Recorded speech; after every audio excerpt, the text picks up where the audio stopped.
بسم الله الرحمن الرحيم. إن الحمد لله نحمده ونستعينه ونستغفره ونعوذ بالله من شرور أنفسنا وسيئات أعمالنا. من يهده الله فلا مضل له ومن يضلل فلا هادي له، وأشهد أن لا إله إلا الله وحده لا شريك له، وأشهد أن محمدا عبده ورسوله. أما بعد، فإن أصدق الحديث كلام الله تبارك وتعالى، وخير الهدى هدى محمد صلى الله عليه وعلى آله وسلم، وشر الأمور محدثاتها، وكل محدثة بدعة، وكل بدعة ضلالة. أشكر الإخوة القائمين على هذا المسجد الطيب المبارك دعوتهم الطيبة لإلقاء هذا الدرس، وأسأل الله سبحانه وتعالى أن ينفعنا بما علمنا، وأن يجعلنا من الذين يستمعون القول فيتبعون أحسنه. حديثنا اليوم ضمن سلسلة من هدي السنة نتحدث فيه عن حديث لرسول الله صلى الله عليه وسلم ثابت في الصحيح، وهو قول رسول الله صلى الله عليه وسلم لابن عمر، وقد أخذ بمنكبيه وقال له: كن في الدنيا كأنك غريب أو عابر سبيل. فكان عبد الله بن عمر بعد ذلك يقول: إذا أصبحت فلا تنتظر المساء، وإذا أمسيت فلا تنتظر الصباح، وخذ من صحتك لسقمك ومن حياتك لموتك. ملخص هذا الحديث أن رسول الله صلى الله عليه وسلم يوصي عبد الله بن عمر، ومن ورائه يوصي كل المسلمين أن يكونوا في هذه الدنيا مثل العابر، مثل الغريب الذي همه أن يرجع إلى وطنه. فإن الغريب إذا كان مسافرا إلى بلد ما فإنه لا يفكر في الإقامة، وإنما يفكر في الوقت الذي يرجع فيه إلى بلده. وهم الغريب أن يجمع من الزاد ما يرجعه إلى بلده الأصلي. وكذلك عابر السبيل، وهو الذي يمر من البلد ولا يهمه الإقامة فيها. فالنبي صلى الله عليه وسلم أرشد ابن عمر إلى هذا، وعبد الله بن عمر فهم ذلك، فكان يقول: إذا أصبحت فلا تنتظر المساء، وإذا أمسيت فلا تنتظر الصباح.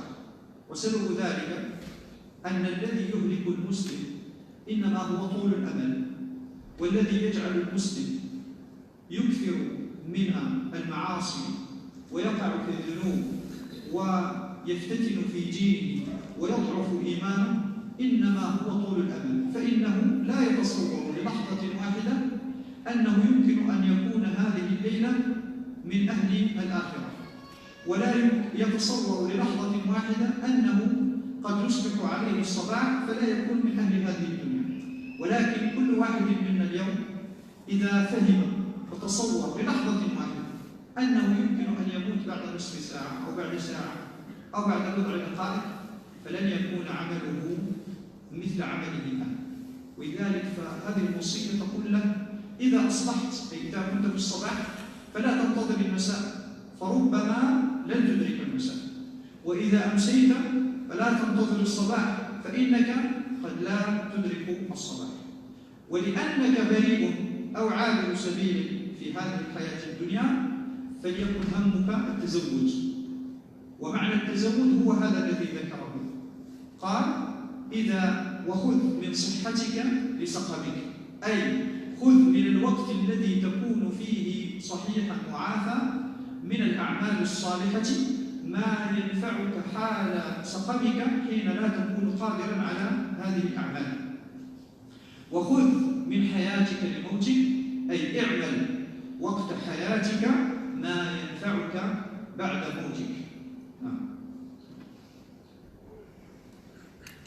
Bismillahirrahmanirrahim.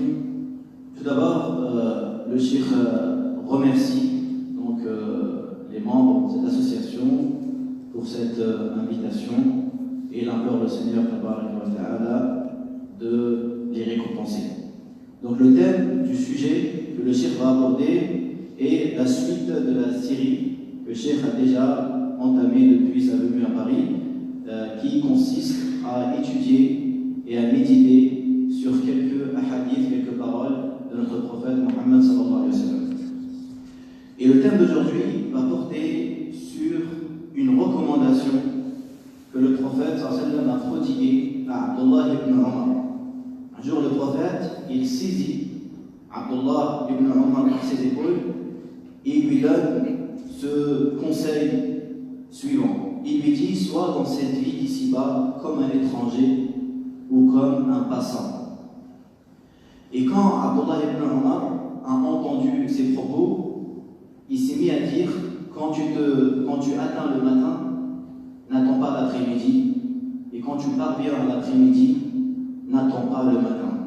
Et profite de ta santé avant que tu ne tombes malade, et profite de ta vie avant que tu meurs. Et ce conseil que le prophète sallam adresse à Abdullah ibn Umar, il adresse également à tous les musulmans, que le musulman doit être dans cette vie comme un étranger. Le souci d'une personne qui se trouve à l'étranger est de revenir chez lui le plus vite. Il ne cherche pas, il ne se demande pas, il n'a pas l'intention de rester éternellement dans l'endroit dans lequel il se trouve. Et il fait en sorte de prendre la provision dont il a besoin pour qu'il puisse revenir chez lui. Tout comme également Al-Abir Sabil, celui qui est de passage. Il n'a pas comme souci de résider dans l'endroit dans lequel il se trouve. Et c'est ce qu'a compris Abdullah ibn Umar à travers ce conseil que le prophète sallam lui donne. Quand il lui dit: Kun fi dunya ka'annaka gharib, sois dans ce monde comme un étranger. Et la raison de ce conseil, c'est que ce qui conduit le musulman à la perdition et à la régression dans sa religion et à la banalisation des péchés, c'est le fait d'avoir trop d'espoir dans cette vie. Il se peut qu'il ne lui traverse pas à l'esprit que cette nuit pourrait être sa dernière nuit, que d'ici une demi-heure, il pourrait faire partie parmi les habitants de l'au-delà. Donc l'objectif de ce conseil, c'est justement que ton souci principal dans cette vie, c'est de prendre la provision nécessaire. Et c'est ce qu'explique Abdullah ibn Umar quand il dit: c'est-à-dire profite de ce temps que tu as afin d'accomplir les bonnes actions qui te seront d'une grande utilité quand tu n'auras plus la santé. Et profite de ta vie pour entreprendre les actions pieuses afin qu'elles soient un atout et un avantage pour toi lorsque tu quitteras cette vie. وهذه الوصية التي أوصى بها رسول الله صلى الله عليه وسلم عبد الله بن عمر هي في الحقيقة وصية الأنبياء جميعا، فإنهم جميعا أوصوا أتباعهم بأن لا يعمروا هذه الدنيا. ولذلك قوله من آل فرعون: يا قوم إنما هذه الحياة الدنيا متاع وإن الآخرة هي دار القرار. فهذه الحياة الدنيا لا تعد أن تكون متاعا، والمتاع من طبيعته أنه لا يبقى أبدا، وإنما يأتي عليه زمن يفنى فيه. وإن الآخرة هي دار القرار، أي الآخرة هي الموضع الذي يستقر فيه المسلم فيكون بإذن الله سبحانه وتعالى من أهل الرضوان والغفران، أو يستقر فيه وهو مشرك بالله فيكون من أهل النيران والعياذ بالله تعالى. ثم أيضا مما أخرجه الإمام أحمد في الزهد عن المسيح عليه السلام أنه قال عن الدنيا: اعبروها ولا تعمروها، أي جعلوها معبرا تمرون منه إلى الدار الآخرة، أن الدار الآخرة كما قلنا هي دار القرار. ولا تعمروها، أي لا تجعلوه كل همكم أن تبنوا في هذه الدنيا وأن تنشئوا في هذه الدنيا وأن تجمعوا الأموال في هذه الدنيا. وليس معنى ذلك أن المسلم يزهد في هذه الدنيا زهدا تاما بحيث لا يأخذ من نعيمها شيئا ولا يتمتع من ملذاتها المباحة بشيء أبدا، ليس هذا صحيحا. وإنما على المسلم أن يأخذ منها، لكن يكون همه التزود للدار الآخرة. وأيضا فإن رسول الله صلى الله عليه وسلم ضرب لنا مثلا في التعامل مع الدنيا، ومن تأمل هذا المثل فهمه حق الفهم. قال: إنما مثلي ومثل الدنيا كرجل قال في ظل شجرة ثم راح فتركها. يعني هذا رجل قال بمعنى أخذ قيلولة، هذا رجل يذهب ويسافر في الصحراء ثم جاء إلى شجرة فيها ظل وارف فقال عندها، أي نام عندها هنيهة من الزمان أو سويعات قليلة، ثم بعد ذلك راح وتركها. فإذا تأملت هذا المثل وجدت ما فيه من البلاغة، وهذا حديث الإمام أحمد، وجدت ما فيه من البلاغة، وذلك أن هذه الدنيا بما فيها من المتع والملذات والشهوات فإنها تشبه الشجرة ذات الظل الوارف التي يجدها المسافر في الصحراء. فكما أن المسافر يعجبه أن يكون تحت هذه الشجرة ويعجبه أن يستمر فيها أبدا لما فيها من الظل والبرد في مواجهة تلك الصحراء القاحلة، فكذلك الإنسان إذا لم يعمر قلبه بالإيمان وبحب الله عز وجل وبالحرص على الدار الآخرة فإنه يحرص على هذه الدنيا والعياذ بالله تعالى ويستكين إلى ملذاتها وشهواتها، والحال أن المسلم لا ينبغي أن يكون كذلك. وهذه الدنيا في الحقيقة مثل الجوهر الذي هو الجوهر الخلب، يعني مثل تلك الزجاج الذي يظهر لمن ينظر إليه من بعيد أنه لآلئ وجواهر كريمة، ولكنه إذا تأمله حق التأمل وجد أنه لا يعدو أن يكون قطعة من الزجاج. وذلك أن هذه الشهوات والملذات الموجودة في الدنيا وإن كانت تشغلك وتصرفك عن الطاعة، وإن كنت تجد فيها راحة قلبك وراحة بدنك، فإنها في الحقيقة لا تعدو أن تكون شيئا يمر وينتهي وينقضي ولا يبقى منه أثر فيما بعد. وذلك أن هذه الدنيا فانية زائلة، فطوبى لمن تزود منها بالدار الآخرة التي هي دار القرار. فإذا المؤمن كما في هذا الحديث لا يعدو أن يكون بين أحد حالين، إما أن يكون غريبا أو أن يكون عابر سبيل. فأما الغريب فصفته الأولى أن همه الرجوع إلى وطنه كما أسلمنا، يعني الهم الأكبر عند الغريب هو متى يرجع إلى وطنه. وأيضا هم الغريب أن يتزود بما ينفعه عندما يرجع إلى داره الأصلية. ولذلك فإن الغريب إذا كان في بلد ما لا تجده يجزع إذا فاته شيء من المناصب أو من المال أو غير ذلك، لأنه يقول هذا كله إنما هو في دار الغربة، وأنا لا يهمني أصلا أن أحقق شيئا في دار الغربة هذه، وإنما همي أن يتحقق لي ذلك في داري التي علي أن أرجع إليها والتي أحن إليها. أما الذي يعتبر الدار داره الأصلية فإنه يحرص عليها أشد الحرص ويجزع إذا فاته شيء منها. وتأمل حال الصالحين إذا قارنتهم بحال أهل الدنيا، يعني أهل الدنيا إذا فاته شيء من الرزق من المال يجزع أم لا يجزع؟ لا شك أنه يجزع ويرضى ويحزن ويتسخط، وربما يقول لما وقع لي هذا وأنا لا أستحق هذا، وربما ترك الطاعة وربما أقبل على المعصية بسبب فوات شيء من الدنيا. أما الصالح فإذا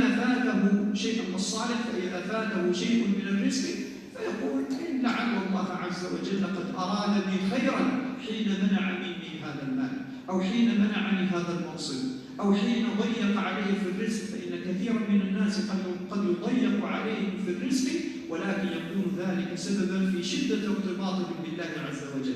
وقد يفتح على بعض الناس في الرزق فتنثال عليهم الأموال ثيالا فيكون ذلك سببا والعياذ بالله في أن يبطروا النعمة ويتمردوا على الله سبحانه وتعالى. فالإنسان عليه أن يحن إلى وطنه الأول، وذلك أننا جميعا بنو آدم، وآدم قد أنزل من الجنة كما ثبت، ولأنه أنزل من الجنة فهو وأولاده عليهم أن يحنوا إلى وطنهم الأول، كما قال الشاعر: كم منزل للمرء يألفه الفتى وحنينه أبدا لأول منزل. فدائما الإنسان يتنقل، واعتبر بنفسك، يعني هذه القضية مشاهدة عند الناس جميعا، تجده يتنقل من بيت إلى بيت، ومن مدينة إلى مدينة، ومن بلد إلى بلد، لكن حنينه الأعظم وشوقه الأكبر يكون لأول منزل نزل فيه، كالبيت الذي ولد فيه وأمضى فيه طفولته وما أشبه ذلك. فكذلك نحن بني آدم نحن إلى الجنة لأنها موطننا الأول.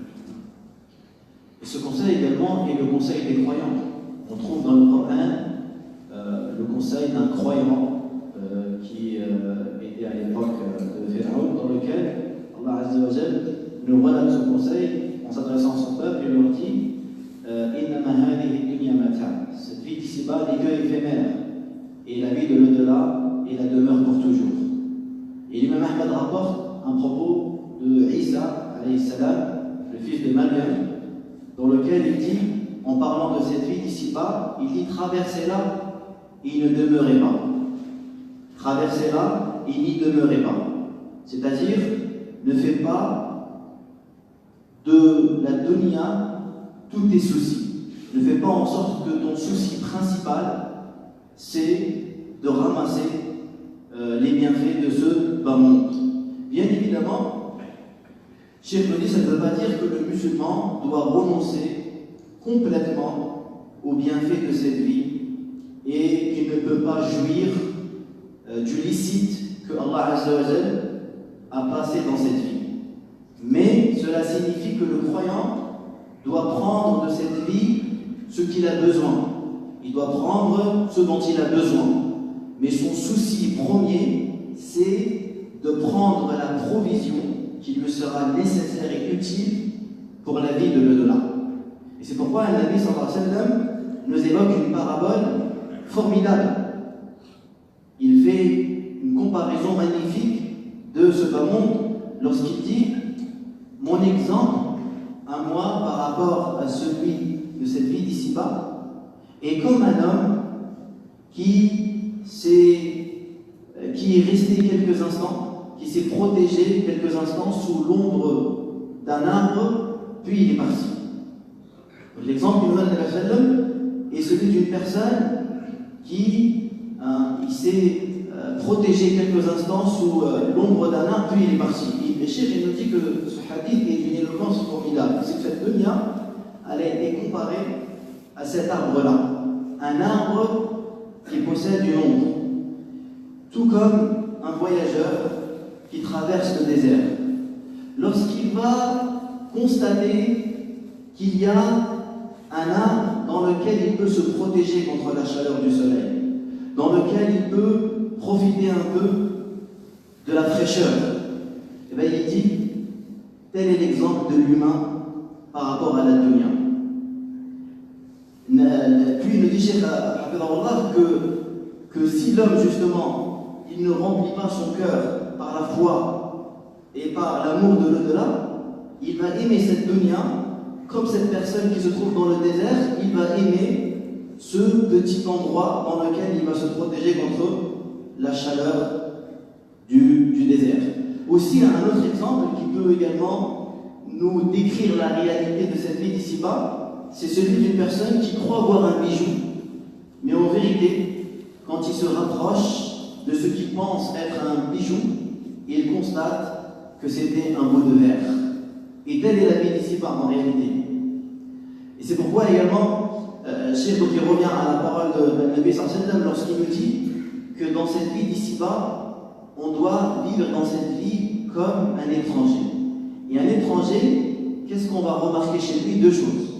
La première, c'est que le souci de l'étranger, c'est de revenir rapidement dans son pays. Et le deuxième point qu'on trouve chez un étranger, c'est sa grande volonté justement de prendre ce qu'il a besoin, ce dont il a besoin. Et c'est pourquoi tu ne trouveras jamais un étranger qui va s'impatienter ou qui va s'agacer parce qu'il n'a pas pu obtenir une somme d'argent ou un poste important dans un endroit qu'il ne considère pas comme son pays. Contrairement à une personne justement qui ne peut pas accéder à une certaine place, à une certaine renommée dans son endroit d'origine. Il dit telle est la situation des pieux. Car comme vous le savez, un pieux, lorsque Allah Azza wa Jal le prive d'un bienfait de ce bas monde, il arrive toujours à trouver une explication. Il se dit, Allah Azza wa Jal certainement m'a voulu du bien lorsque il m'a privé de ce plaisir de ce bas monde. Alors que celui qui n'est pas pieux, lorsqu'il va rater un bienfait d'ici-bas, il va s'agacer, il va déprimer, il va s'attrister. Contrairement au pieux qui, lui, sait pertinemment que si Allah subhanahu wa ta'ala l'a privé d'un bien, c'est pour son intérêt. Parfois, le fait qu'une personne acquiert des bienfaits de ce bas monde fait de lui quelqu'un de rebelle et fait de lui quelqu'un d'ingrat. Et c'est pourquoi nous, on doit nous considérer, on doit se considérer dans cette vie comme un étranger. Parce que notre demeure première, c'est celle du paradis. Adam alayhi salam a été descendu du paradis. Et donc, depuis que Adam est sorti du paradis, l'humain, il se déplace d'un endroit vers un autre. Mais dans son fort intérieur, il sait pertinemment que sa demeure première, c'est le paradis. Il dit ça, on le trouve également, ce sentiment, on le ressent dans notre vie de tous les jours. L'humain, dans sa vie, souvent, il change de vie, il change de maison, mais la maison à laquelle il penche le plus, à laquelle il est le plus attaché, c'est souvent sa première maison, celle où il est né, celle où il a grandi. Et donc, le croyant doit également avoir cet attachement à l'égard du paradis, car c'est sa demeure première, car c'est sa demeure initiale. ورسول الله صلى الله عليه وسلم قال كن في الدنيا كأنك غريب أو عابر السبيل. قلنا أعابر السبيل همه التزود في السفر، ولذلك أوصى رسول الله صلى الله عليه وسلم أصحابه أن يكون ما يأخذون من الدنيا مثل زاد الراكب لا يزيدون على ذلك. وهذا الذي أوصى به النبي صلى الله عليه وسلم أصحابه هو الذي كان يطبقه في نفسه عليه الصلاة والسلام. فرسول الله عليه الصلاة والسلام وهو سيد الخلق، ولو شاء لكان ملكا على الدنيا كلها، ولو شاء لفتح الله له سبحانه وتعالى خزائن الأرض ليأخذ منها ما يشاء من الأموال. ومع ذلك فإنه عليه الصلاة والسلام اختار أن يكون عبدا رسولا، واختار أن يكون زاهدا في الدنيا. وكما تذكر عائشة رضي الله عنها فإنه كان يمر الشهر والشهران ولا يوقد في بيت رسول الله صلى الله عليه وسلم النار، وإنما يكون طعامه من الأسودين أي من التمر والماء. ورسول الله صلى الله عليه وسلم كان يخالط الفقراء ويعيش معهم ويسكن إلى جانبهم ولا يظهر عليه أثر للترف أو لحب الدنيا عليه الصلاة والسلام. وهكذا كان أصحابه جميعا. فهذا عمر بن الخطاب وقد كان خليفة على المسلمين، وكانت تجبى إليه أموال الأرض من فارس ومن الروم ومن غيرهما، تجبى إليه الأموال الضخمة. ومع ذلك فكان يبيت ينام في المسجد ويجلس على الحصير، وإذا اضطجع على الحصير أثر في جلده. وهكذا كان كغيره من المسلمين لا يمتاز عليه بشيء ولا يجمع مالا ولا يحرص على الدنيا.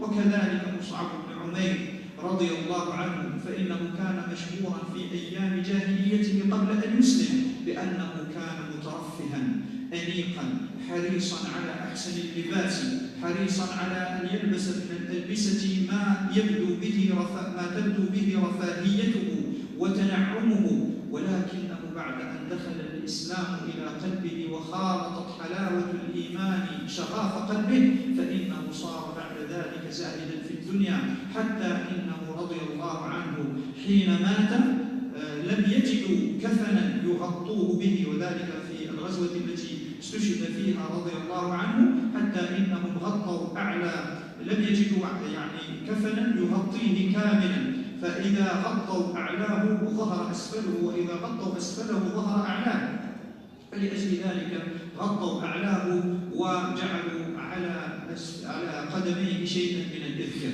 فتأمل بعض الصحابة ذلك وقارنوه بحال مصعب بن عمير حين كان قبل ذلك من المترفهين والمتنعمين. وكذلك عمر بن عبد العزيز، وأنتم تعرفون قصته، فإنه كان من أكثر شباب بني أمية ترفها وتنعما، ولكن لما جاءه الخبر بأنه ولي الخلافة زهد في الدنيا وترك ما كان عليه، حتى صار من أزهد الناس وأشدهم بعدا عن التنعم.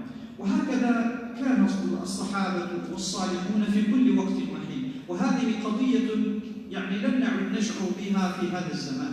في أزمنتهم في زمن الصلاح كان الواحد منهم إذا أسلم أو إذا دخل في التدين الصحيح فإن من أظهر أو من أعظم مظاهر تدينه أنه يزهد في الدنيا. ولذلك درجات، فإن الزهد ليس على درجة واحدة. من الناس من يزهد زهدا عاليا جدا لا يطيقه إلا الصحابة وإلا الأنبياء والصحابة، ومنهم من يزهد على قدر استطاعته.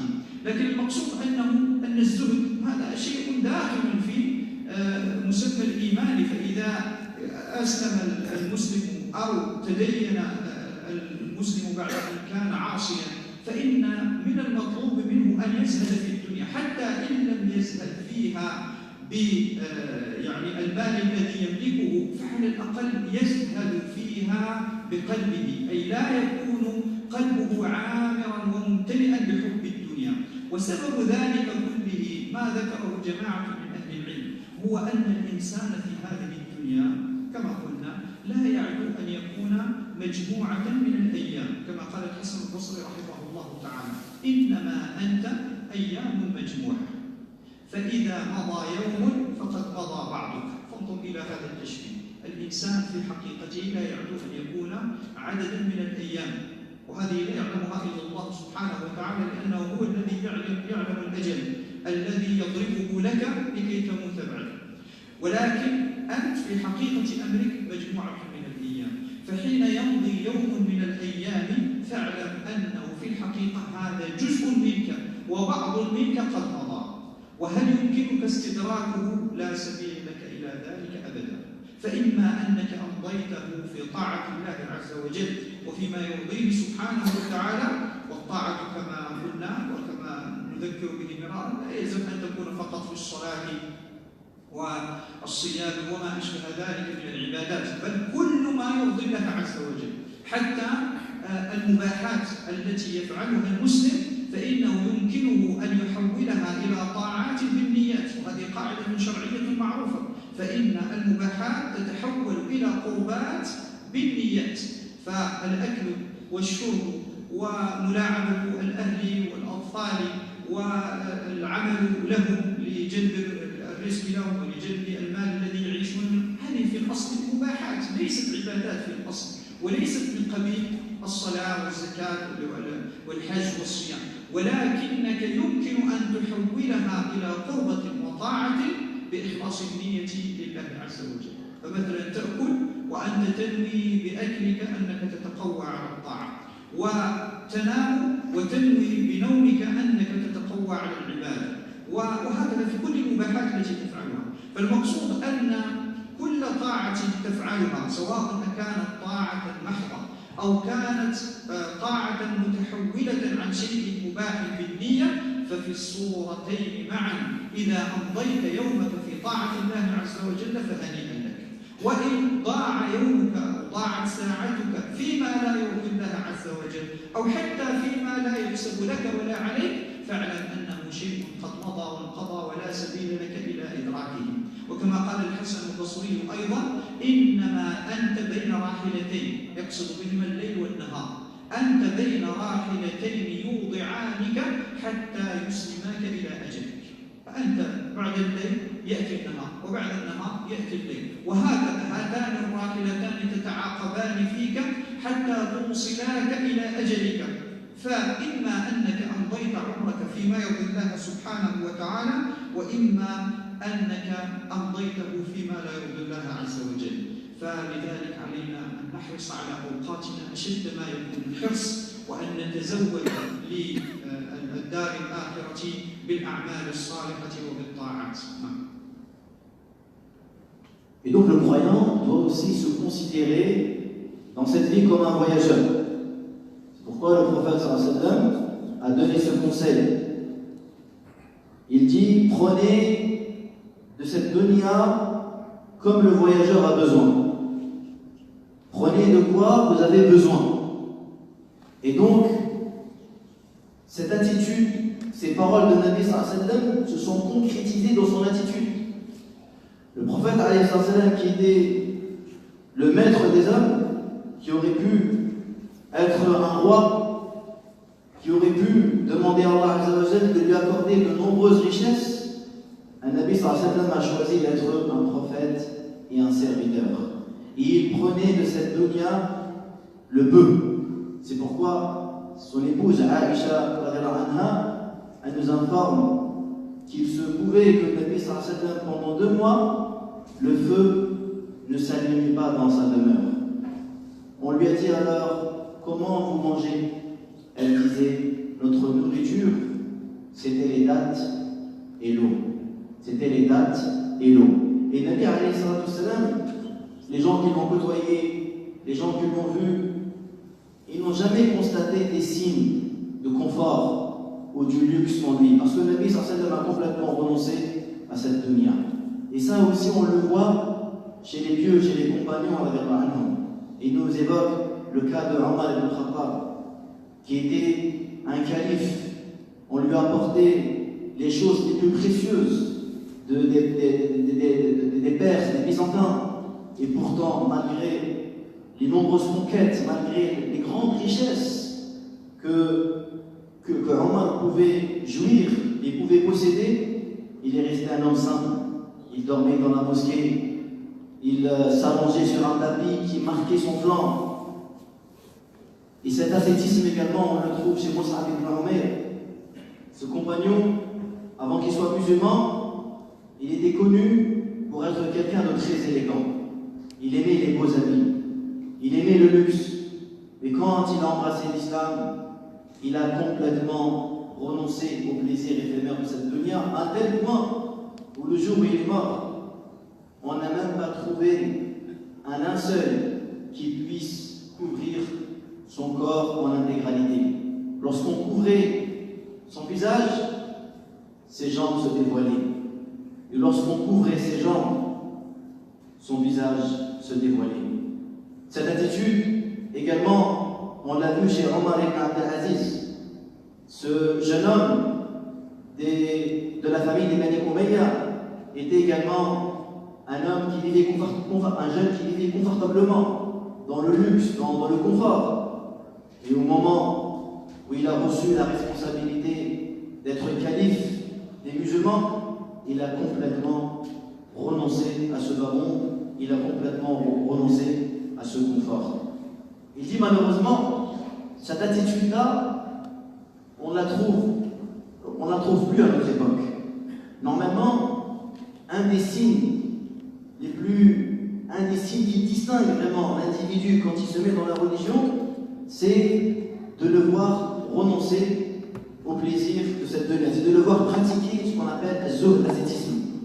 Et l'ascétisme a plusieurs degrés. Il dit, nous ne demandons pas à ce que quelqu'un atteigne un niveau d'ascétisme qui ressemble à celui des prophètes. Mais si on ne peut pas justement renoncer au plaisir matériel de cette vie, et bien au moins cherchons à purifier nos cœurs afin que nos cœurs ne soient pas attachés à ce bas monde.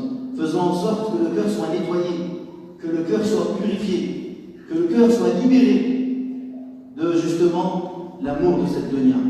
Et la raison justement qui doit inciter le musulman à prendre ses distances avec les plaisirs de cette dunya, c'est que, en réalité, l'humain, dans sa vie, il est comparé à une quantité de jours. Comme il a dit Al-Hassan al-Basri, ô fils d'Adam, en vérité, tu es composé de quelques jours. À chaque fois qu'un jour part, une partie de toi est partie. Et c'est pourquoi la vie du croyant, elle doit être réservée principalement à l'adoration, à l'obéissance d'Allah. Il dit, et quand je dis l'obéissance d'Allah, il ne faut pas comprendre seulement l'accomplissement de la prière et l'accomplissement du jeûne, mais je parle de toutes les obéissances d'Allah. Elles sont toutes incluses. Même les choses qui sont à la base autorisées peuvent devenir des actes d'adoration. Des choses comme par exemple le fait de manger, le fait de s'amuser avec sa famille, le fait de travailler, le fait de dormir. Toutes ces choses-là, qu'on nomme des choses permises, des mubahat, elles peuvent se transformer en un acte d'obéissance à condition de transformer l'intention. Quand le croyant il va dormir dans le but de trouver de la force, dans le but de rechercher de l'énergie, afin de prier, afin d'obéir à Allah Azza wa Jal, alors son sommeil deviendra un acte d'adoration. Donc, le conseil qui est donné, c'est justement de profiter de cette vie. Parce que cette vie-là, elle est déterminante pour notre éternité. Et il nous relate également une autre parole de Hassan al-Basri dans laquelle il dit, ô fils d'Adam, en vérité, dans cette vie, tu es sur une monture. Le jour et la nuit. Donc il nomme le jour et la nuit comme une monture. Un jour, c'est le jour qui te porte, et tantôt, c'est la nuit qui te porte, jusqu'à ce que tu arrives à ta destination. Le jour et la nuit, ce sont comme des montures. Tu montes dessus, et tu ne sais pas quand est-ce que tu seras éjecté. Et tu seras transporté vers une autre demeure que celle-ci. وقال رب العزة جل جلاله ذرهم يأكلوا ويتمتعوا ويلههم الأمل فسوف يعلمون. فإذا علماء السلوك يفرقون بين طول الأمل وقصر الأمل. وأصل ذلك هذه الآية التي ذكرت وأيضا بعض الأحاديث. لذلك ما أخرجه الإمام البخاري عن أنس رضي الله عنه أنه قال خط لنا رسول الله صلى الله عليه وسلم خطا وقال هذا الإنسان، ثم خط خطا قريبا منه وقال هذا الأجل، ثم خط خطا ثالثا بعيدا وقال هذا الأمل، ثم قال رسول الله صلى الله عليه وسلم بينما هو كذلك إذ جاءه الأقرب. بمعنى أن الإنسان بين أمرين اثنين هما الأجل والأمل، فالأقرب منهما هو الأجل، لأنه حين خط الإنسان جعل الأقرب خط الأجل، والأبعد هو الأمل.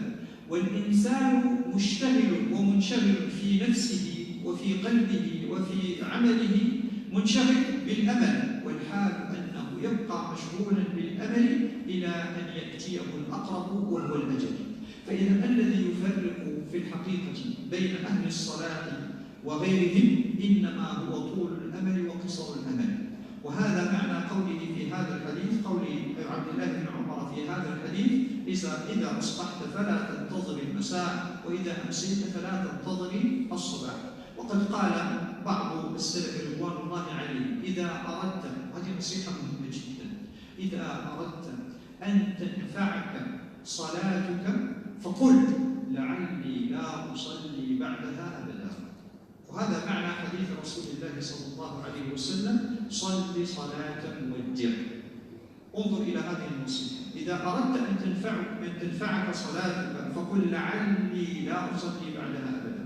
أما إذا دخلت بالصلاة وأنت تفكر في أنك بعد الصلاة ستذهب إلى المكان الفلاني وستسافر وستمارس عملك وستمارس دراستك وستلهو وستلعب وستفعل، وبعدك عندك برامج وتخطيطات لسنوات طويلة جدا، في الحقيقة إذا لم تستحضر هذا المعنى اللي هو ربما قد تكون هذه الصلاة هي آخر صلاة لك، فإنك لا تنتفع كثيرا بهذه الصلاة.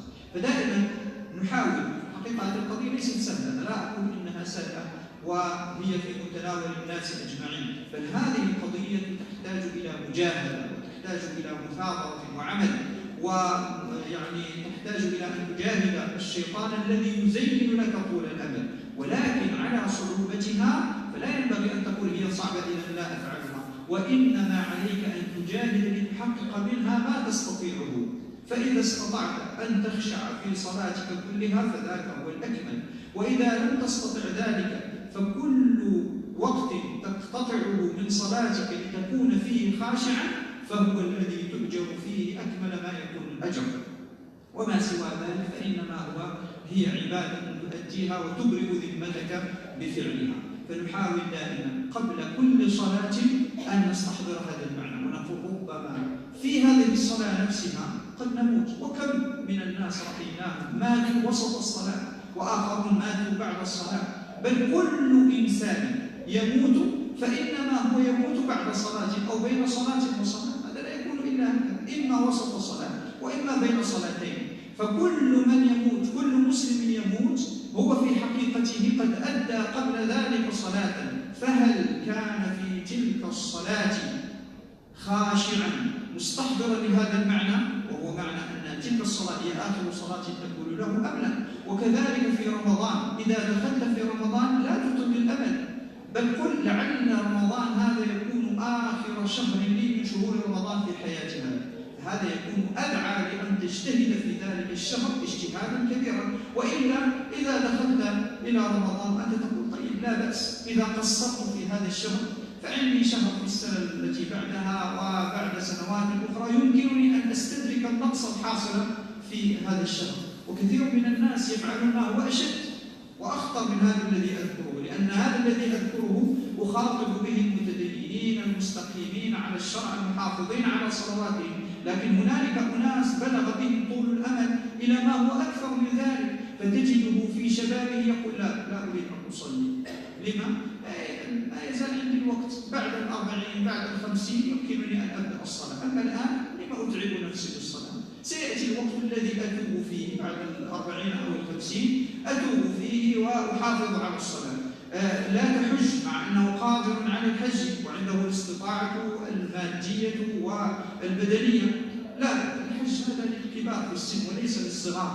أترك هذا إلى أن يأتي وقته حين أكون كهلا أو شيخا، وكذلك في الصيام أتركه إلى ما بعد، وهذا كله بسبب طول الأمل، لأنه لا يتصور أنه يمكن أن لا يصل إلى تلك السن التي ينوي فيها فعل الطاعات، يمكن أن يموت قبل ذلك فلا يتحقق له مراده والعياذ بالله تعالى. وكم من الناس في النار والعياذ بالله تعالى يكون أعظم يعني حسرتهم وندمهم هو مثل هذا الأمر، يقولون ليتنا أطعنا الله عز وجل حين كان بالإمكان أن نطيعه، وإنما سوفنا وأخرنا وأجلنا حتى مضى الوقت وجاءنا الأجل ولم نستطع أن نستدرك ما فات. Allah subhanahu wa ta'ala dans le Coran nous dit laisse-les donc s'enfoncer dans leur mécréance et se divertir jusqu'à ce qu'ils rencontrent le jour dont on les menace. C'est pourquoi Cheikh nous dit il y a deux catégories de gens. Il y a des personnes qui ont ce qu'on appelle Tour al-Amal.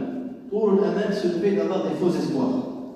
Le fait de penser que la vie elle est encore longue, que tu as encore du temps.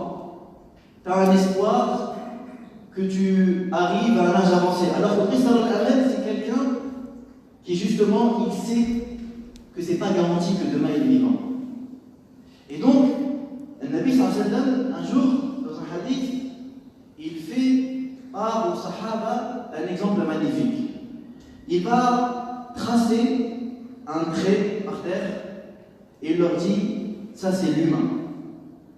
Puis à côté de ce trait, il va en tracer un deuxième. Il va leur dire ça c'est son ajal, c'est la fin de sa vie.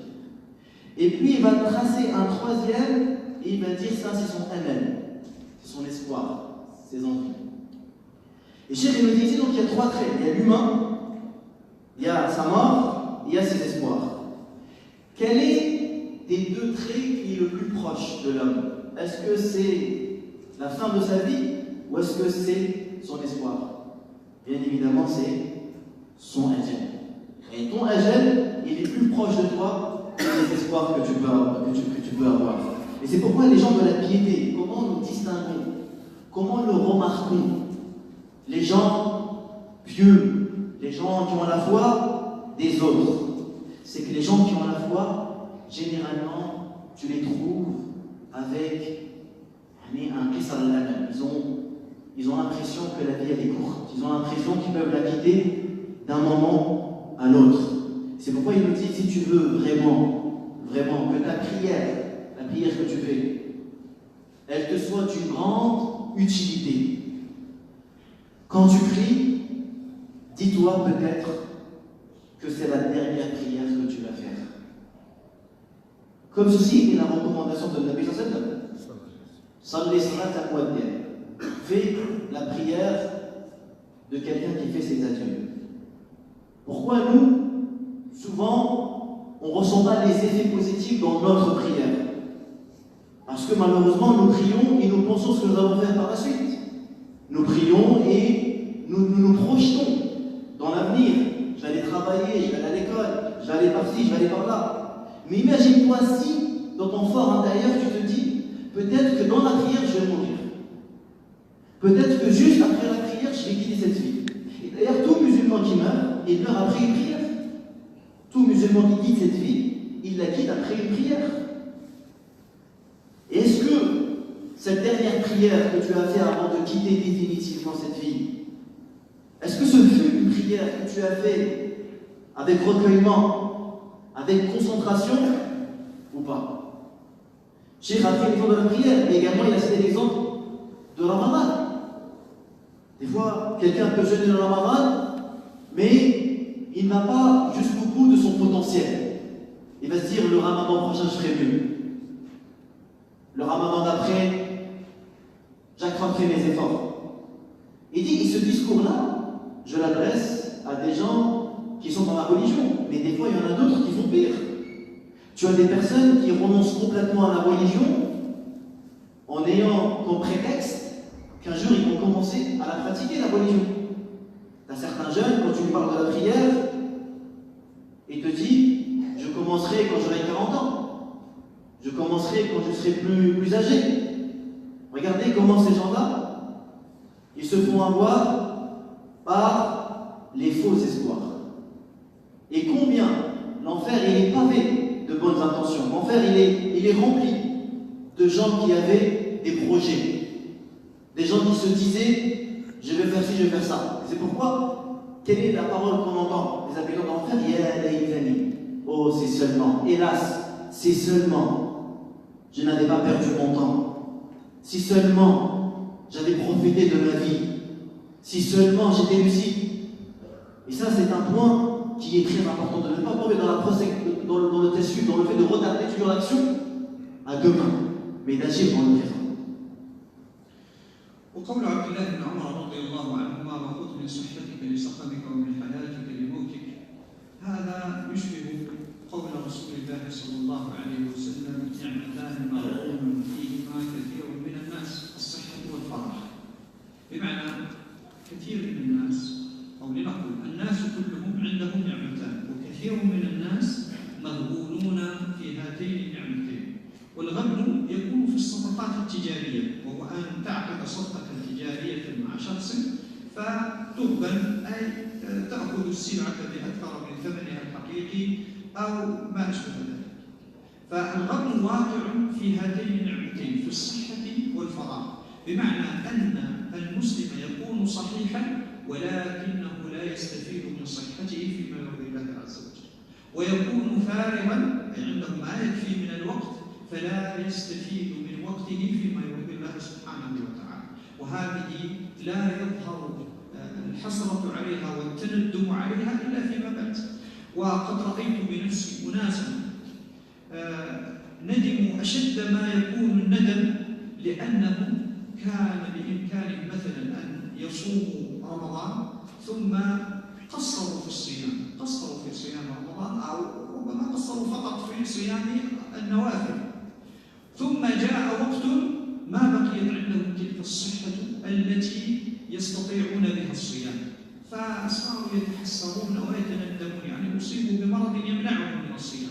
لا شك أنهم حين جاءهم هذا المرض الذي يمنعهم من الصيام هم معذورون عند الله عز وجل. الله سبحانه وتعالى لا يحاسب العبد إلا على ما يستطيع، ولكن مع ذلك تبقى في قلوبهم حسرة، لأنه كان بإمكانهم أن يستغلوا وقت الصحة في الطاعة وفي العبادة وفي القربة. وكذلك الصلوات، بعض الناس حين يكون شابا يكون باستطاعته أن يقوم الليل، قد يقوم مثلا ركعتين 4 ركعات 10 ركعات 20 ركعة ولا يتعب ولا يحس بألم في ظهره ولا في قدميه، ولا هذا يستطيع بدون إشكال، ولكنه يقصر، بل تجده محبا للنوم والخمول والكسل حتى تمضي أوقات شبابه في مثل هذا، ثم يأتي الوقت الذي لا يستطيع فيه القيام ويجد صعوبة في ذلك فيندم ولا تحين ندم. ولذلك فإن رسول الله صلى الله عليه وسلم قال في الحديث الصحيح: بادروا بالأعمال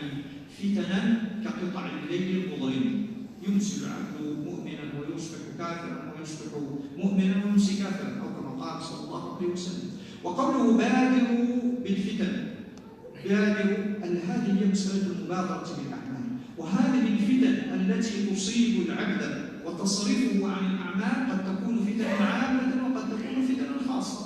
فالفتن العامة معروفة، وهي الفتن التي تحدث للأمة كلها فتصرف الناس، مثلا الحروب والكوارث وما أشبه ذلك، فتصرف الناس عن الطاعة وعن العبادة، هذه واضحة. وهنالك الفتن الخاصة، وهي أن يفتن الشخص في صحته، مثلا كان صحيحا فصار سقيما، أو يفتن في الفراغ، كان متفرغا بإمكانه أن يفعل بوقته ما يشاء، بإمكانه أن يطلب العلم، أن يتعلم اللغة العربية، بإمكانه أن يفعل أمورا كثيرة، ثم يأتيه صارف عن هذا الفراغ، ومثلا ينشغل بدراسة أو بعمل أو ما أشبه ذلك، فيندم على ما فرط منه. هنالك فتن كثيرة قد تكون خاصة وتصرف المسلم عن العمل. وفي الحقيقة قضية الندم هذه لا يكاد يسلم منها أحد، ولذلك قال بعضهم: ما من أحد يموت إلا وهو يندم. كيف ذلك؟ قال: إن كان عاصيا فإنه يندم على معصيته، وإن كان مطيعا فإنه يندم أنه لم يزدد من طاعته. بمعنى هو في الحقيقة وإن كان يعني مرتبتهما ليست واحدة، لا شك أن المطيع غير العاصي، ولكن هما معا لا بد أن يقع في ندم، وإن كان ندما غير متشابه وغير متساوي. لكن العاصي يقول: ليتني استعتبت، ليتني تركت الذنب وتركت المعصية وتبت إلى الله عز وجل. والمطيع يقول: يا ليتني قد ازددت من الطاعة، فإنني كنت أصلي من الليل ركعتين وقد كان بإمكاني أن أصلي أكثر من ذلك 4 ركعات مثلا، فليتني زدت ركعتين أخرين، وهل كان ذلك سيقتلني أو يهلكني في صحتي؟ أبدا، بل كان هذا في مقدوري لكنني لم أفعل. وقد كنت أصوم بعض الأيام صيام النوافل وقد كان بإمكاني أن أصوم أكثر من ذلك، فليتني زدت، وليتني مثلا حرصت على العلم، وهذا من أهم الطاعات التي يتقرب إلى الله عز وجل بها، العلم الشرعي عموما، يعني تعلم الدين، تعلم العقيدة والفقه والعلوم المكملة والحديث والتفسير وما أشبه ذلك، وخاصة العربية.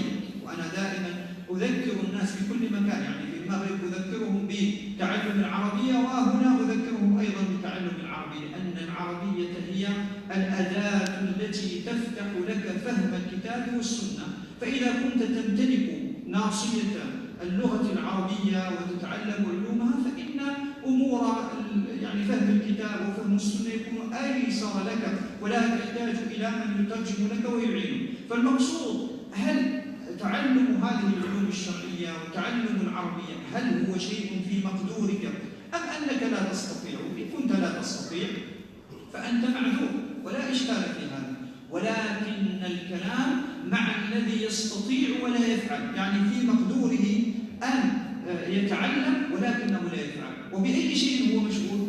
ليس مشغولا بشيء ينفعه مثلا أو يعني أمور مهمة جدا، إنما غاية الأمر أنه مشغول باللهو واللعب وتضييع الأوقات وهدرها وبأمور أقل ما يقال فيها إنها من اللهو المباح إن لم تكن في الحقيقة من اللهو المحرم.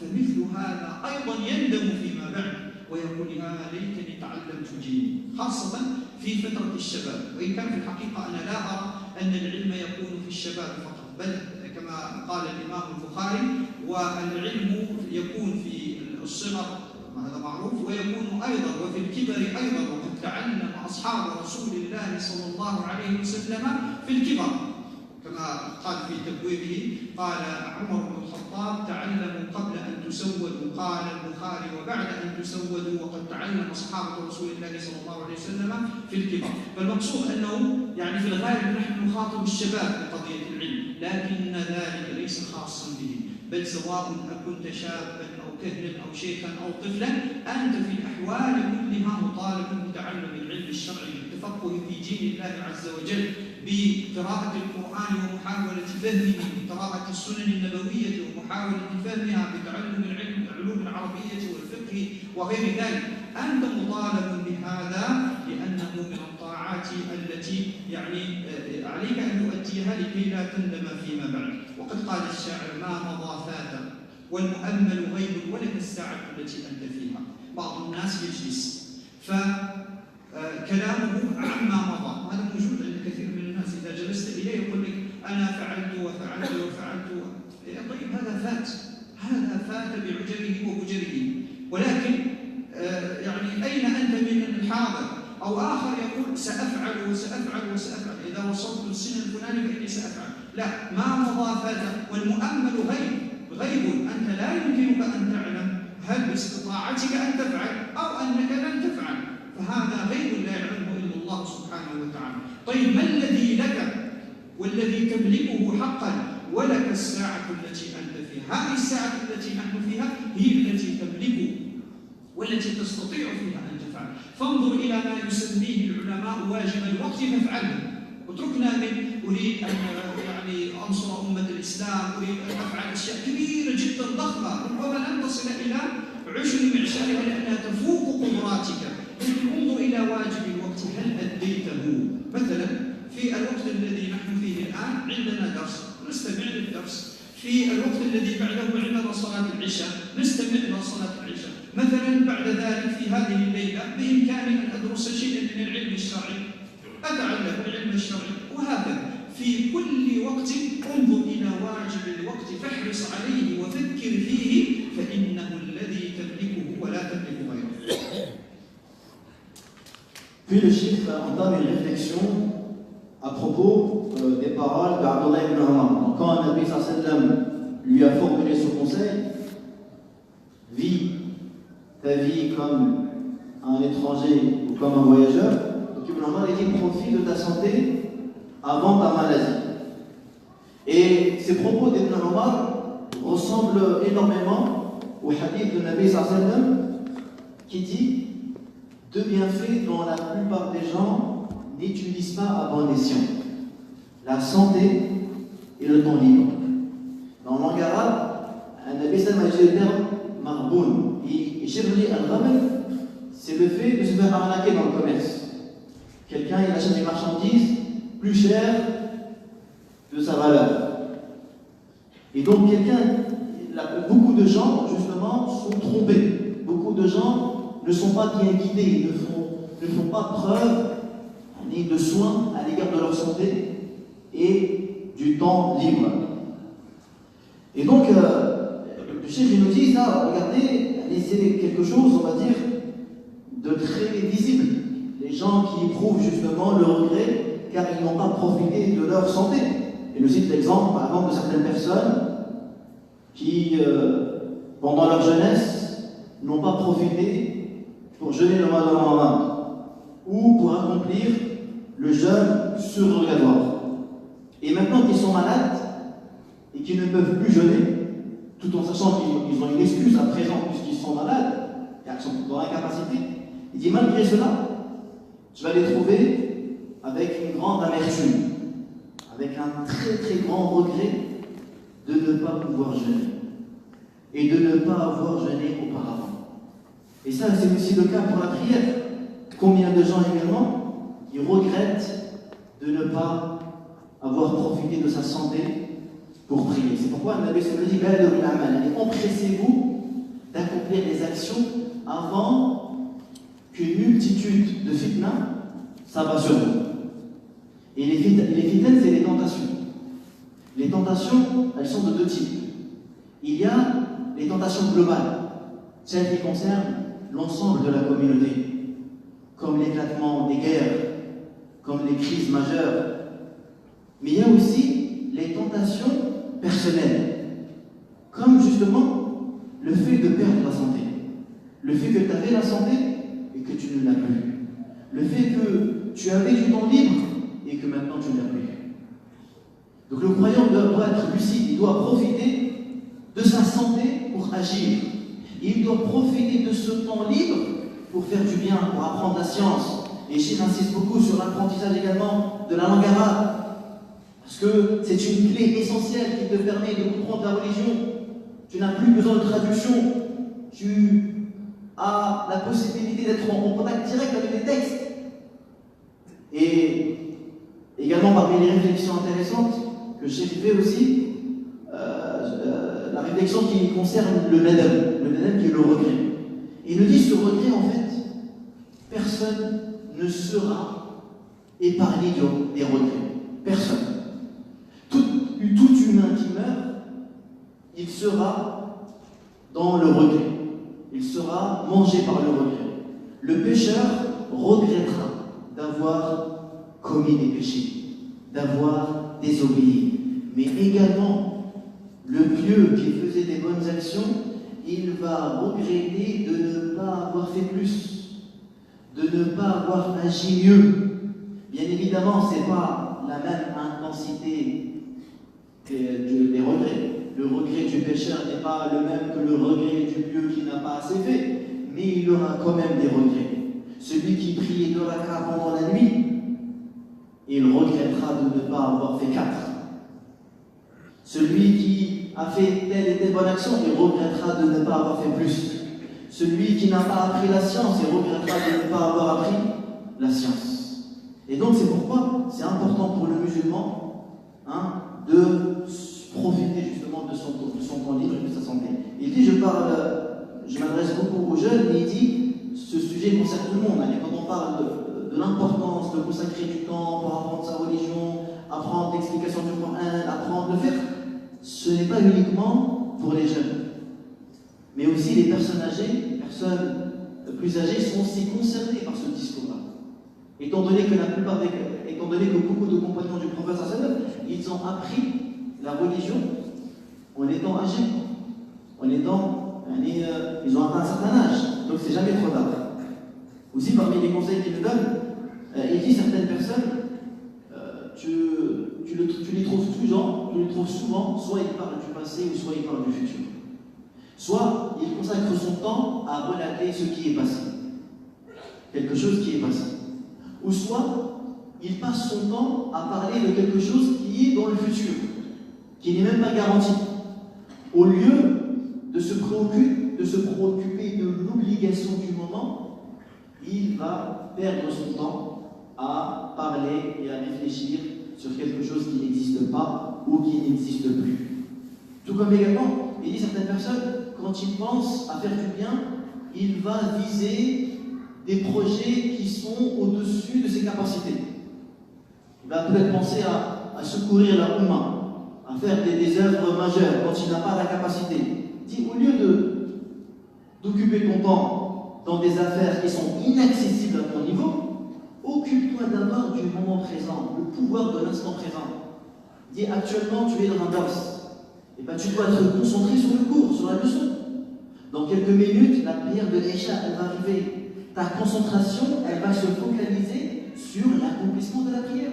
Quand la prière elle est terminée, après l'Isha, tu peux également viser un autre objectif, le fait par exemple d'apprendre une science, d'apprendre des choses qui te seront d'une grande utilité.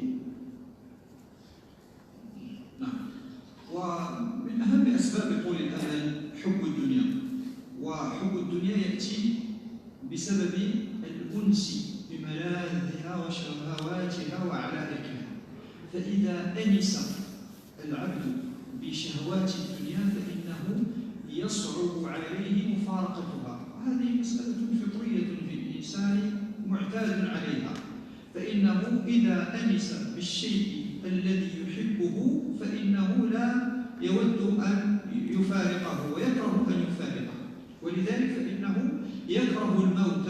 لما؟ لأنه يفارق به ما يحبه من هذه الدنيا. فإذا هذه القضية الأولى وهي الأنس بما في الدنيا من الشهوات والملذات والعلائق. والقضية الثانية هي الأماني الباطلة، وذلك أن هنالك أمنية وهي غير صحيحة، هي أمنية باطلة ولا يمكن أن تتحقق، ولكن في قرارة كل واحد من الناس تجده كأنه يتمنى ذلك، وهي أمنية الخلود في هذه الدنيا، فإنه يتمنى، وهذه أمنية باطلة، أن يخلد في الدنيا ويبقى فيها إلى ما لا نهاية. والحال أنه لأنه يتمنى ذلك فإنه يطيل الأمل ويظن أنه سيبقى في هذه الدنيا إلى ما لا نهاية. فإذا خطر له الموت وحدثه شخص مثلا كما أحدثكم أنا الآن عن أن الموت قريب ويمكن أن يأتي في كل لحظة، فإنه لا يعدو أن يعد نفسه ويسوف ويقول لعلني أفعل ولعلني أفعل. والقضية التي تقتل الإنسان حقيقة، وهذا أذكر به دائما وهو موجود، هو كثرة التسويف. ولذلك قال بعض السلف أكثر صياح أهل النار من كلمة سوف، لأن هذه الكلمة هي التي تجعل الإنسان المسلم لا يفعل ما هو مطالب به في الوقت الذي عليه أن يفعله فيه، وإنما يؤجله. وهنا مسألة ينبغي التنبه عليها والإنسان لا يتنبه لها، وهي أن الذي صرفك عن الفعل الآن سيبقى موجودا معك فيما بعد، وإنما الذي سيتغير أن هذا الصارف سيكون أكثر رسوخا. وأعيد هذه الفكرة لأنها مهمة جدا. الآن مثلا لنقل أفكر في أن علي مثلا أن أتعلم شيئا من العلم الشرعي، فأنا أسوف أقول فيما بعد سنة أو بعد سنتين سأفعل ذلك. ما الذي جعلك تؤخر إلى سنة أو سنتين؟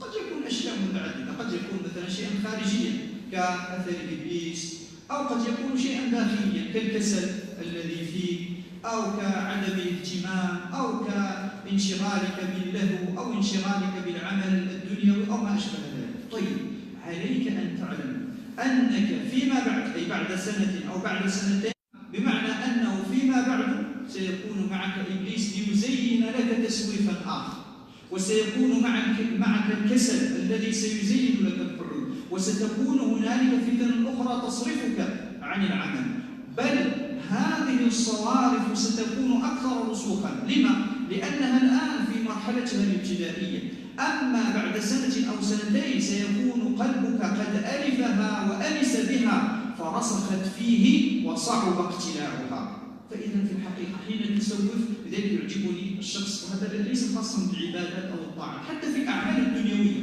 يعجبني الشخص الذي إذا قلت له نريد أن نفعل الشيء الفلاني فقلت طيب نفعله الآن، فإذا قلت له بعد يوم لا يوجد سبب لأؤخره إلى يوم، بل أفعله الآن بما أنني أستطيع فعله الآن فأفعله الآن. وأنا أذكر أن بعض المشايخ جاءوا عندنا من المشرق، جاءوا عندنا إلى المغرب وطلبوا مني أن أتدخل لهم شفاعة ليجيزهم أحد كبار المشايخ المسلمين في المغرب، لأن عندهم إجازة عالية وسند عالي إلى آخره. فقلت له طبعا هذا ما يدخل في باب الطاعات وكذا، لكن عمل من الأعمال. قلت لهم طيب لعلكم، لأن الوقت الآن ضيق وكذا، ربما لا تجدون الوقت تسافروا إليه إلى المدينة التي يعني تريدون الذهاب إليها، فقلت لهم لنتركه إلى أن تزورونا في المغرب مرة أخرى. فكان جواب أحدهم، وهو جواب يعني بقي راسخ في ذهني، قال طيب ولما لا نفعله ما ندري ما يكون في المرة الأخرى. ففعلا اتصلت، كان ذلك الليل، واتصلت بذلك الشيخ وأخذت له موعدا وذهبوا في الصباح وأخذوا الإجازة التي حرصوا عليها. الشاهد عندي ما هو أن ذلك الشخص الذي أو ذلك الشيخ الذي جاء من المشرق لأخذ الإجازة إلى الآن لم يرجع إلى المغرب لأسباب متعددة، بمعنى أنه لو لم يأخذ الإجازة ذلك اليوم لما أخذها إلى الآن، مرت تقريبا 10 سنوات أو أكثر.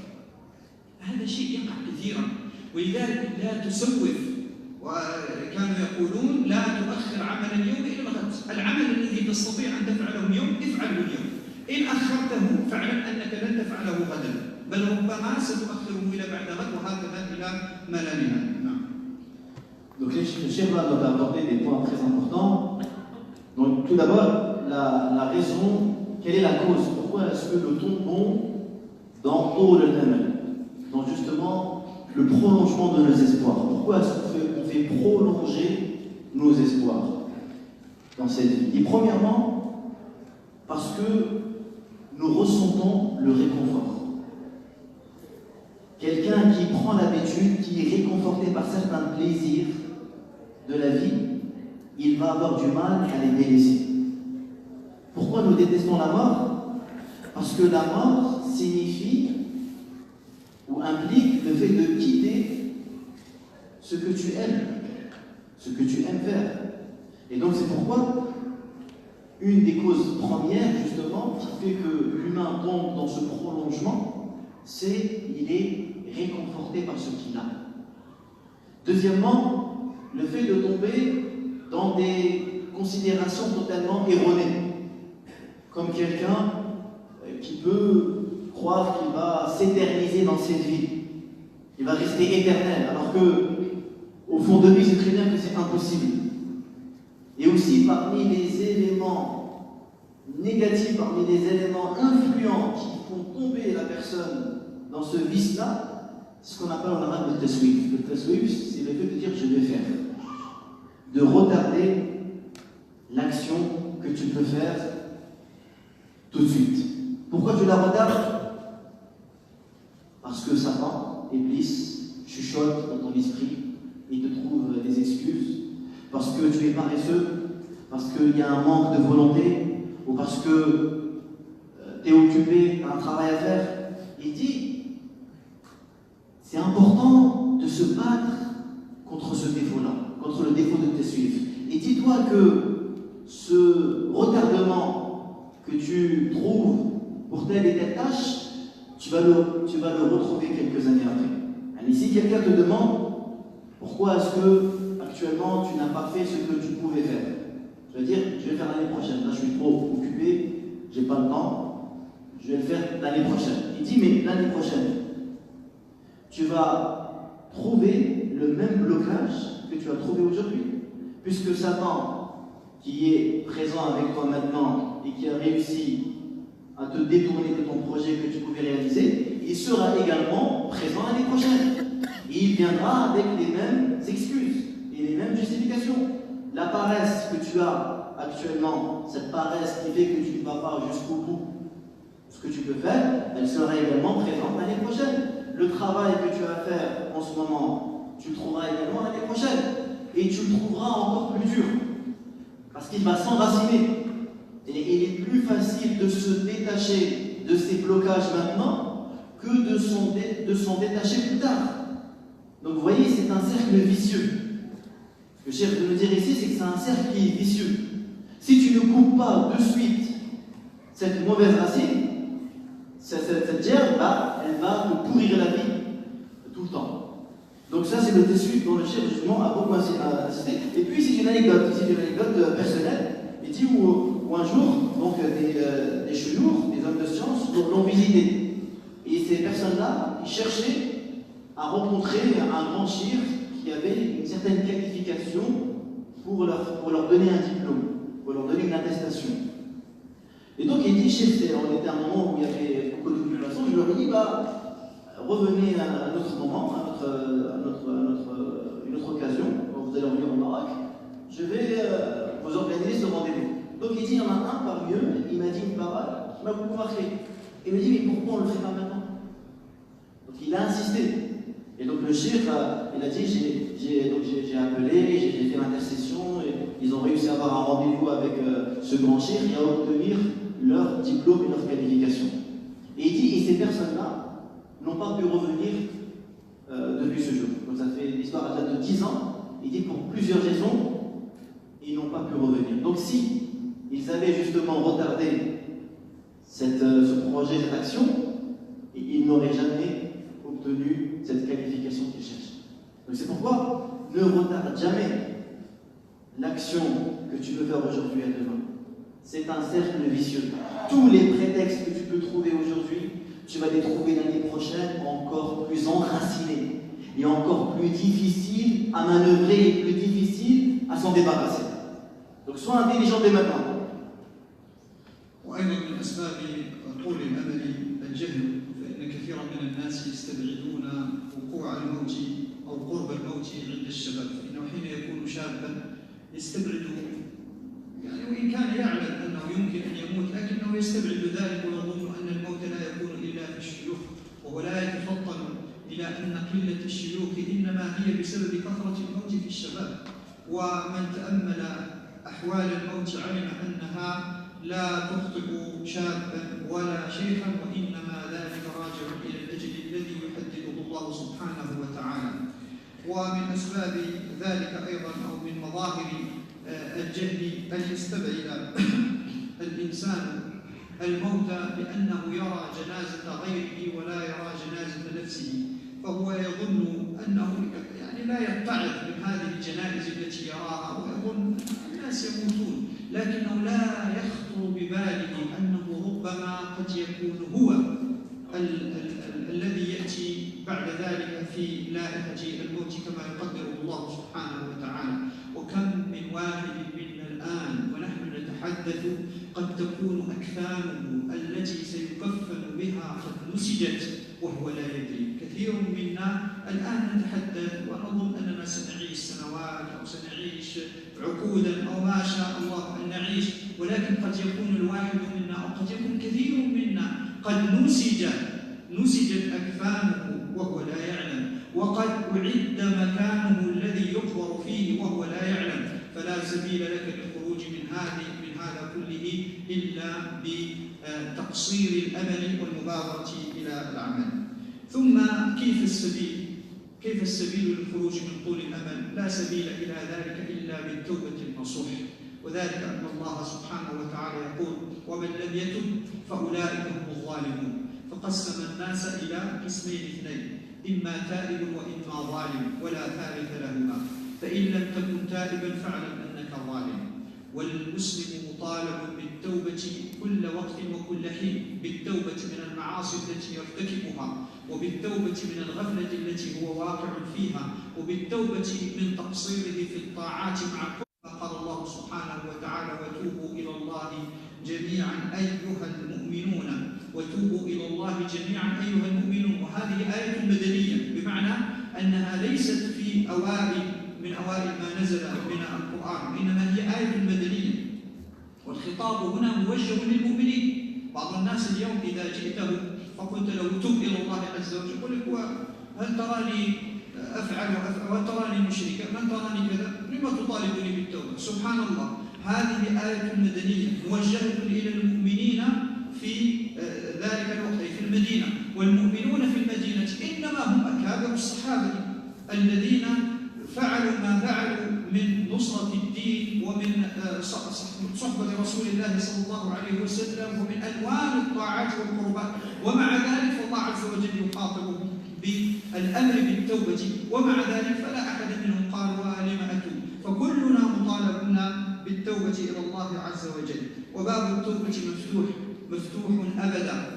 فإن الله عز وجل يبسط يده بالليل ليتوب مسيء النهار، ويبسط يده بالنهار ليتوب مسيء الليل، وباب التوبة مفتوح لا يستطيع أحد أن يغلقه أبدا. وإن الله ليقبل توبة العبد ما لم يغرغر، أي ما لم يصل إلى المرحلة الأخيرة من الحياة التي ما بقي فيها إلا أن يقبل على الموت.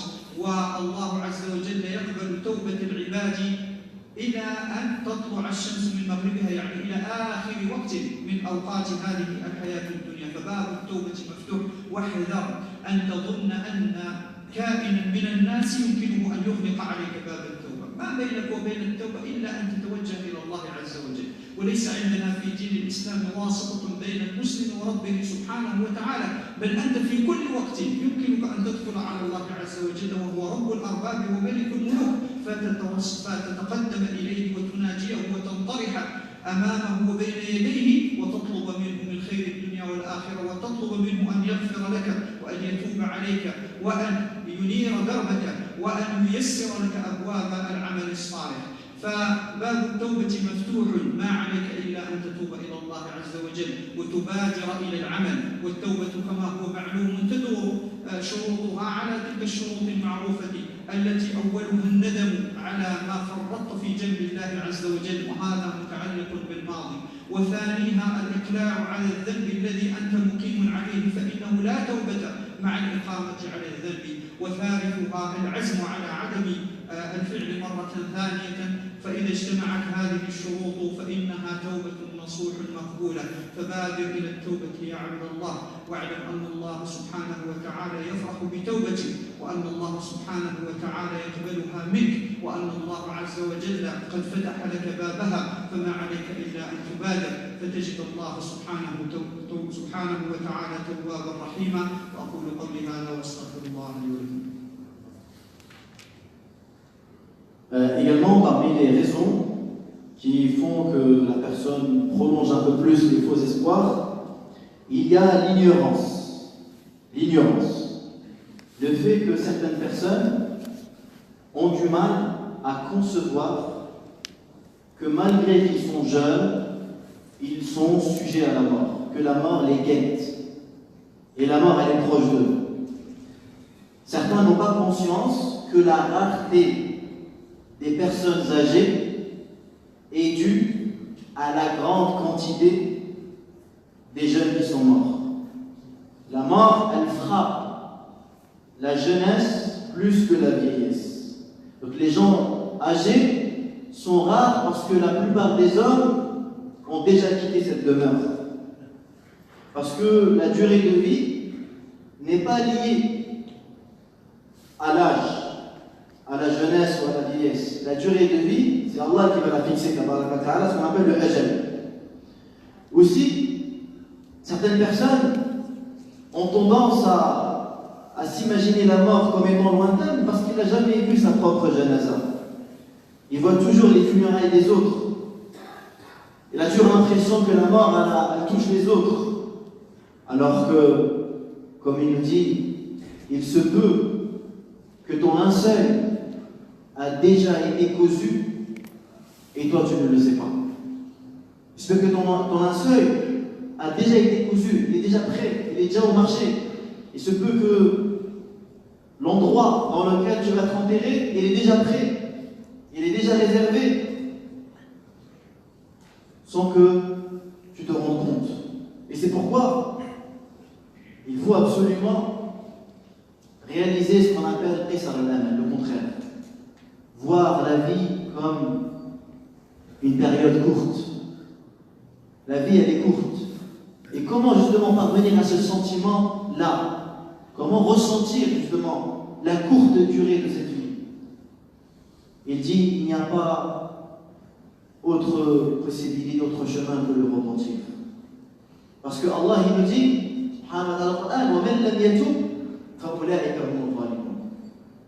et ceux qui ne se repentent pas, ceux-là sont les injustes. Dans ce verset, Allah a divisé les gens en deux catégories. Il n'y en a pas trois. Il y a ceux qui se repentent et il y a ceux qui sont injustes.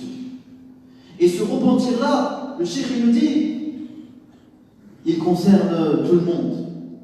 Tu te repens parce que tu as désobéi, parce que tu as fauté, parce que tu as péché. Mais le cheikh il nous dit, le croyant se repent également pour son inaction, pour ses manquements, pour son insouciance. Et ça, c'est un point qui est important. Parce que souvent on croit que le repentir, c'est que quand on fait des péchés. Mais le cheikh nous dit aussi, il y a le repentir de l'inaction, le repentir de l'insouciance, le repentir des manquements. Et c'est pourquoi Allah Azza wa Jal, il nous dit dans un verset, dans une sourate médinoise, qui est la sourate An-Nur, Allah il dit وَتُوبُوا إِلَى اللَّهِ جَمِيعًا أَيُّهَا الْمُؤْمِنُونَ لَعَلَّكُمْ تُفْلِحُونَ. Et repentez-vous tous vers Allah, ô les croyants, afin que vous récoltiez le succès. Et ce verset, donc, est un verset qui est médinois. Donc Allah, il s'adresse à qui? Il s'adresse aux plus grands compagnons, à ceux qui ont émigré, à ceux qui se sont sacrifiés pour l'islam. Et Allah il leur dit وَتُوبُوا إِلَى اللَّهِ. Il dit, et nous aujourd'hui, il y a des gens, quand tu lui dis, fais tawbah, repends-toi à Allah, il te dit, pourquoi tu crois que je suis un infidèle? Et ça, c'est une erreur de conception. Et sache, le cheikh il nous dit, sache que la porte du repentir, elle est ouverte. Allah, il tend sa main le soir pour que le pécheur du matin il se repent. Et il tend sa main le matin pour que le pécheur du soir se repent. Sache qu'aucun humain n'a la capacité de fermer la porte du repentir devant toi. Aucun humain n'a une quelconque légitime pour t'empêcher de te repentir. Allah a ouvert la porte du repentir et personne ne peut la fermer.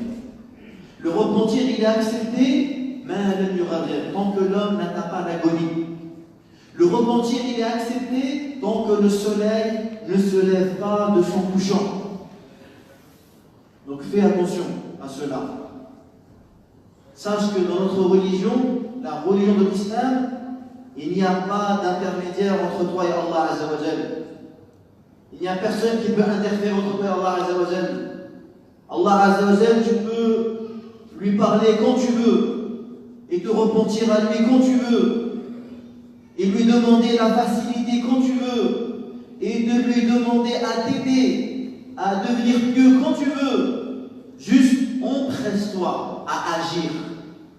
Empresse-toi à travailler, à œuvrer. Et sache que ce repentir-là, pour qu'il soit accepté, pour qu'il soit pur, il faut qu'il remplisse 3 conditions. La première, c'est une condition qui est liée au passé.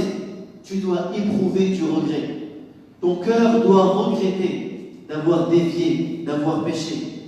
La deuxième, tu dois renoncer absolument au péché dans l'immédiat, dans le présent. Tu dois arrêter, tu dois cesser. Et la troisième condition, tu dois promettre de ne plus recommencer. Tu dois être ferme dans l'avenir de ne plus récidiver. Et sache que si tu remplis ces 3 conditions-là, ton repentir sera un repentir qui est pur. Et sache qu'Allah Azza wa Jal, il va se réjouir de ton repentir. Il va se réjouir de ton retour. Et il t'ouvrira les portes du bien et les portes du succès. Bismillah, alhamdulillah, sallallahu alayhi wa sallam. Je vais essayer de répondre à une seule question, puisqu'on n'a pas suffisamment de temps. La question, plus précisément, vous avez fait une parenthèse sur la langue arabe, étant donné que beaucoup, si ce n'est la plupart des jeunes ici en France, n'ont pas la langue arabe. Quels conseils avez-vous à ce niveau-là? Y a-t-il des méthodes particulières, un programme particulier, etc. Et il demande que ce soit moi-même qui réponde en français. Bon, il y a un problème avec Sylvie, n'est-ce pas? Donc en fait, de façon, si on doit résumer la chose, moi je considère qu'il y a un problème, une crise linguistique des musulmans de France qu'il faut vraiment essayer d'arranger le plus tôt possible. La plupart des musulmans de France n'arrivent pas à comprendre l'arabe de façon à avoir un contact direct avec les textes religieux, c'est-à-dire avec le Coran, le Sunna, et avec les écrits des grands exégètes et avec la jurisprudence islamique qui est écrite bien sûr dans la plupart des livres en arabe. Ça c'est un problème très important. Le deuxième problème est que les musulmans de France ont une certaine dépendance des ulémas qui viennent d'autres pays. C'est-à-dire qu'ils ont toujours besoin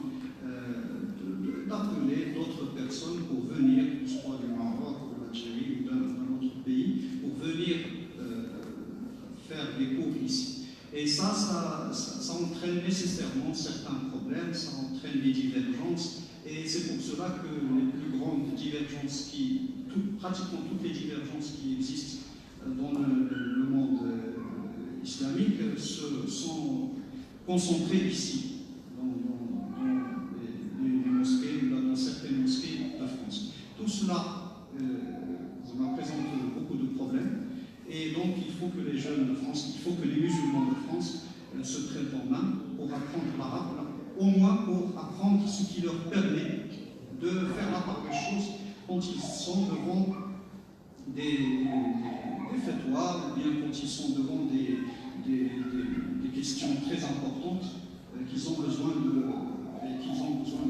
d'avoir leur avis là-dessus. Et donc, quelle méthode, etc., quel programme? Moi, j'ai écrit un livre particulier sur ça, qui s'appelle en arabe Tikwin al-Malakati al-Darawiyya. J'espère qu'il y aura peut-être une librairie ici en France qui pourra adopter sa traduction en français, pour avoir le programme aux gens aux musulmans qui sont pas à la maison. Là, j'ai parlé des méthodes qu'il faut adopter pour atteindre un certain niveau d'arabe. C'est d'abord la pratique de l'arabe, c'est très important. Il ne s'agit pas uniquement d'apprendre l'arabe par le biais de certaines sciences, mais aussi et surtout par la pratique, puisque c'est le cas pour toutes les langues. Pour apprendre une langue, il faut la pratiquer. Et deuxièmement, par les sciences, dites sciences arabes, c'est-à-dire la grammaire arabe, le nahl al-sarf, la science de la rhétorique arabe, les sciences de la versification arabe, les sciences de la rime, le qawafi, et puis en général la littérature arabe. Donc c'est tout un livre qui donne le programme à suivre pour apprendre l'arabe. J'espère réellement, et je l'ai dit à plusieurs de mes amis ici quand je suis arrivé, que j'ai vu le problème linguistique qui existe ici. J'espère réellement que les musulmans de France puissent apprendre l'arabe et pourquoi pas voir des ulémas français, mais qui sont comme ce qu'on trouve par exemple chez les gens de l'Inde ou de l'Indonésie ou de la Malaisie. C'est-à-dire, il n'est pas arabe, c'est un Indien, mais il a une grande maîtrise de la langue arabe. Pourquoi pas bientôt, dans quelques années, voir des Français, des musulmans français qui maîtrisent l'arabe, même s'ils ne sont pas du tout arabes. Voilà, j'espère que j'ai répondu à la question.